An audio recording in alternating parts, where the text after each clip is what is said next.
So, dear, could I ask you some financial questions? Oh boy. Right now? Yep. All right. Are you free? I guess. I feel like you're sitting next to the fire. I So, am. you are free. Okay, I have a question for you. Shoot. So, you know I'm trying to become rich and famous. Oh yeah, we're trying to do the FIRE thing, right? Oh, yeah, And fire. for those that don't know, FIRE stands for Financial Independence Retire Early. And we want to retire. Yeah, so about that, Yep. I've been thinking about buying another rental property. Oh, another one. You already have one? I have one Oh, nice. on my little measly income. Hmm. So, my question is, can I do anything to retire early besides buying another rental property? Because I don't know if it feels like the right thing to do. Well, what else are you doing? Are you saving in your tax advantaged vehicles, as they say? Like your 401k, So, your Roth IRA, yeah. your HSA. So I'm doing all those things. I put money into my 401k and I put it into a Roth. And those are the only two things, but that's like 20% of my income, and then I get taxed to like 30% of my income. So, Well, the good thing about contributing more to a 401k is that it reduces your taxable income when you file taxes. well, that's true. But then what I'm really wondering is, so aside from all that money putting away nonsense, Yep. what, I'm just wondering what, on a scale of 1 to 10, how close to strongly do you feel, scale of 1 to 10 meaning 10 is strong, about people having rental properties? Like, can I do this without buying another rental property? Because what if I get a rental property and I don't get renters? People always need a place to live. And I think in the area that we live, there is going to be more and more people moving here. And for those that don't know, we live in northern Colorado. And in the next 20 years, there's supposed to be an additional 500,000 people moving into this area, Yeah. which is a substantial increase. So there's going to be demand for housing. So when am I going to see the payout if I buy a rental property today? Like, it's going to be 30 years when it's paid off? Like, when is that going to start benefiting me? I would say right away. What is the incentive to buy a rental property? Because I'm going by my intuition here. I'm not saying my intuition is saying don't, but I think my intuition is saying it might not be necessary. Like, I might be doing other good things. What would Jonathan do?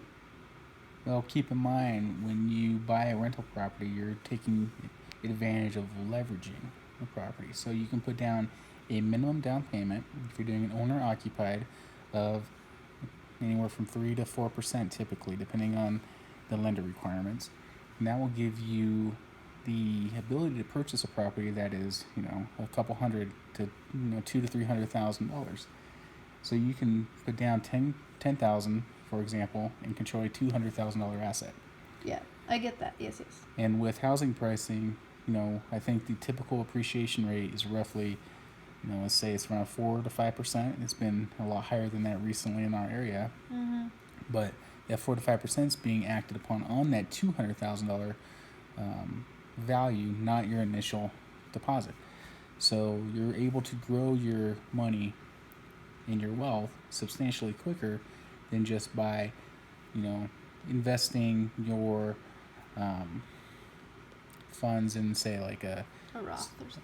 a Roth or whatnot. But you got to use all these in conjunction with each other, right? So Yeah. it's just one part of the strategy. Yeah, I'm just wondering at what point might I know that I'm in over my head financially? Like, how much money should I be tying up versus having in liquidity?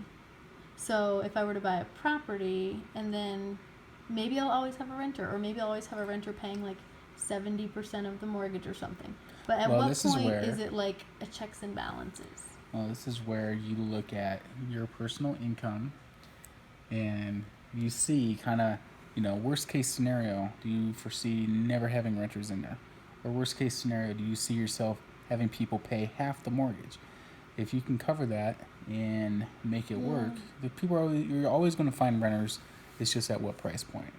And I think sooner than later, you're going to be able to rent it out ideally more than what your mortgage payment is.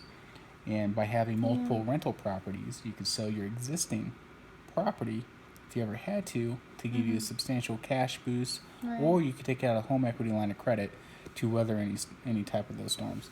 A So home. Say that one more time. A home. they call it a HELOC, which is a home equity line of credit. Okay, so that's like if you're up SHIT's creek It's and just you're it's missing just a money, you it's can just a tool to loan use. So more. what it does is it takes the value of your property and you can loan.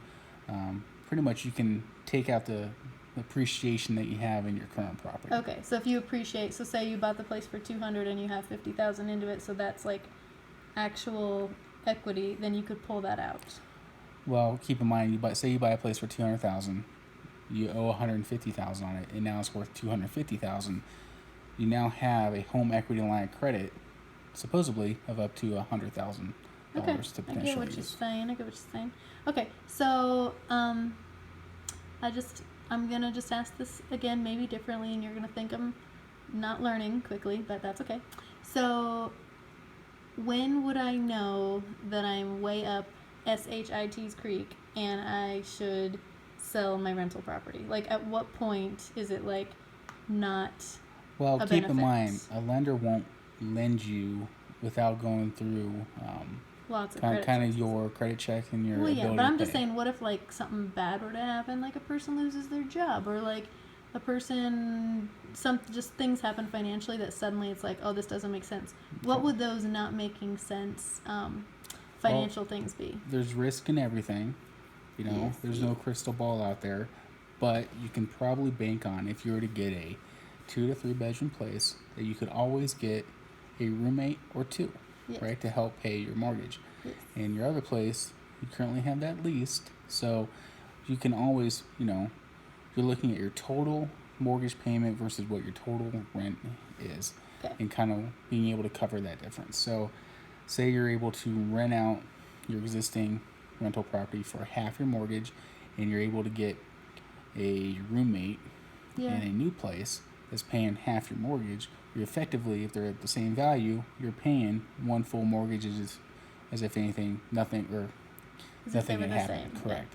So, I mean, I would say the advantages outweigh the cons. You Okay. know. Yeah. I just gotta keep thinking about this. I Yeah, know and it's then- I know it's like a strategic move It has and a strategy, tool. and you have to view it as a stepping stone to trying to get to the state of financial independence. Yeah. And real estate is a quick way to do that. Tis true. Tis But you have to use it in conjunction with all these other tools that we have. Okay. Well, thank you for answering the question.